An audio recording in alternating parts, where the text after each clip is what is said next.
Go. Hi, I'm Jared West, and this is the assignment on self-disclosure and perception. When I was 16 years old, I had my first serious girlfriend. I spoke with her about my feelings about having to move halfway across the country and leave everything behind. It was a very stressful time, and sharing that with her made me feel closer to her.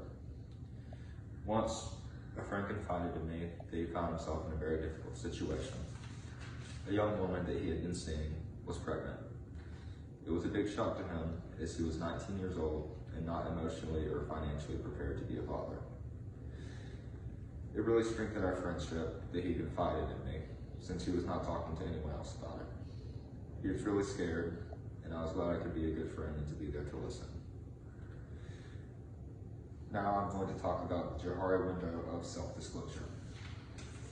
The first area is known as open, which means something that is known to self and known to others. An example of this would be my age and occupation. The second area is known as blind, which means something not known to self, but known to others. An example of this is someone may think they are being friendly, but in reality, others view them as standoffish. The next area is known as hidden, which is something that is known to self, but not known to others. It's okay to have a part of you that others don't know about. No one says you have to share everything about yourself. This could be a feeling that you don't want to share or something that you've done that you don't want others to know about. The last area of the Johari window model of self-disclosure is referred to as unknown, which is about not known to self or others. This means it's information that you don't know yet and others don't know about you. You can't know how you'll react under certain situations in the future. Also, an issue could come up and you don't know how you'll feel about it in the future.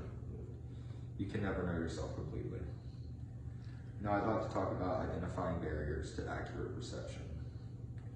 I think the factor that has the most effect on my overall communication is we focus on the negative. I think this is because it's really easy for us to see the negative and then ignore all the good things. I can see how this is a real barrier to accurate personal perception. It is so easy to dismiss someone when we focus on a negative aspect. This is a bias that I'd really like to work on.